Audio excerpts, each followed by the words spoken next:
lot of money on testing for it, and public health officials find that convenient because if they can declare it, for example, to be a sexually transmitted virus, they can now use that as an excuse to begin talking about very inappropriate subjects to very young children in school, and the AIDS epidemic has been used as that kind of excuse. Well, let me ask you this. Is it certain that a person who is HIV positive will develop AIDS? Not at all. This is another very big myth, is that if you get infected with HIV, you are doomed to AIDS within 10 years. The fact is that there are 13 or 14 million people on this planet who were already HIV positive at least 10 years ago when we first had the test available. They may have been HIV positive longer than that. In fact, there's reason to think that these people may have been HIV positive all their lives, many of them, or most of them, and inherited it from their mothers. Of these 13 or 14 million HIV positives who've been HIV positive for at least 10 years, 95% or more have never developed AIDS. Never. That's in at least 10 years. That we're including Africa, Europe, the United States, Thailand.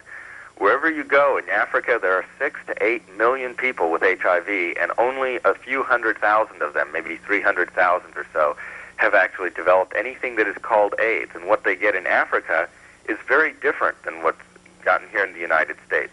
Over there, it's a different set of diseases. They get very different diseases than homosexuals get in this country. But because they're HIV positive, the diseases they have are being renamed AIDS instead of being referred to as the traditional diseases that they used to be. These are not new diseases. They're just being renamed AIDS. And in the United States, among male homosexuals, we have yet a different set of diseases that are also being called AIDS in people who are HIV positive, and yet most of these HIV positives are not becoming sick. Let me see if I understand you. You're saying that there are people who are HIV positive in Africa. I think I read a case of a group of people in Africa who are HIV positive and they had never developed AIDS.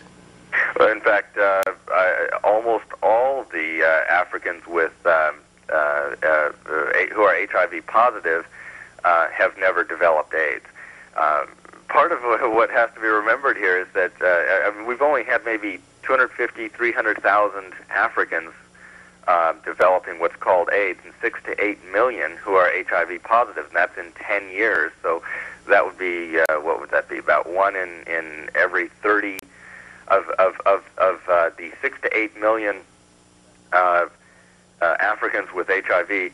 That means that 1 in every 30 is, or in other words, less than 3%, is developing AIDS or has developed AIDS over the last 10 years. So 97% of HIV positives in Africa have never developed AIDS.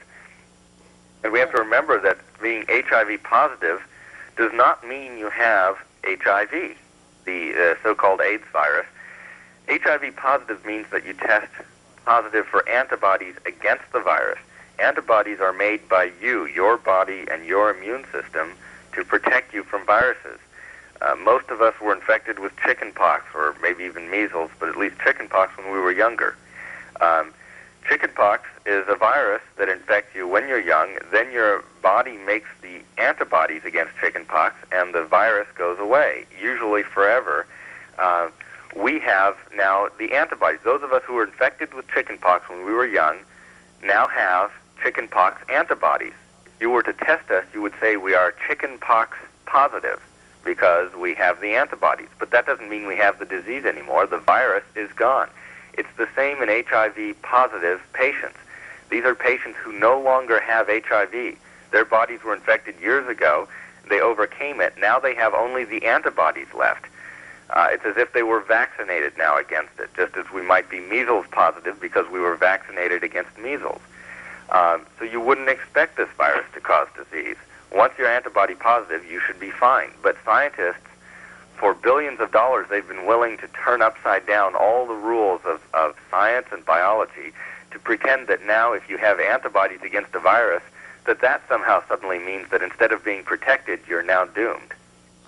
So what you're describing, and I think you used the term in the add that this is a great scam, that some people are really dying as a result of false information? Yes, there are two ways in which this is happening. We believe, of course, that if we've got the wrong cause of AIDS here, HIV, then the real cause of AIDS is not being warned about. And secondly, the treatment itself, and I'll discuss that first before talking about the real cause of AIDS, the treatment itself, we now believe, has, since 1987, has itself become a cause of AIDS. The treatment is a drug called AZT, or azidothymidine. It's a very powerful chemotherapy drug, and I think most people know or have heard of or know of cancer patients who are on chemotherapy. Chemotherapy uses some of the strongest, most toxic chemicals ever known to man. In fact, the very first chemotherapy was mustard gas, the poison used in World War I. And AZT is such a chemotherapy. It's designed to kill growing tissues, such as, for example, cancer. Patients who are on chemotherapy, though, the side effects are just horrible and tremendous, and doctors usually hope that the chemotherapy will kill off the cancer at a faster rate than it kills off the patient. But, of course, it destroys all growing tissues, and parts of your body are made of growing tissues. Your blood supply is constantly formed of new cells that are being turned over, and new ones are being created. So if you take chemotherapy, sometimes you need blood transfusions. Your immune system, your T cells, are destroyed by chemotherapy. The lining of your stomach and your intestines, your skin tissues, your hair follicles. Cancer chemotherapy patients lose their hair because the chemicals destroy the hair follicles. It destroys all kinds of tissues, and this is why cancer patients on chemotherapy, taking these chemical drugs, waste away and look very, very horrible. And in fact, it's well known that among cancer patients taking chemotherapy, that they have always been getting AIDS-type diseases, like AIDS-type pneumonia, pneumocystis carinii pneumonia, and so forth, because their immune systems are so destroyed that they are now susceptible to infection. AZT is a chemical that was originally designed as chemotherapy for cancer. It was so toxic that it couldn't even be approved for fighting cancer in the 1960s, so it stayed on the shelf. In the 1980s, the drug companies looked at this drug and said, look, we've already spent all the money to develop this drug. Why not just go ahead and get it approved for AIDS treatment? So all the normal requirements were suspended. Pressure from the gay lobby forced the FDA, or in cooperation with the FDA, caused the FDA to bypass the normal testing requirements. Even though AZT showed up as being very toxic, they terminated all the studies early and went ahead and put AZT on something called the fast track for approval, so as to get it approved as the only legitimate therapy for AIDS and even prevention for AIDS in healthy HIV-positive people.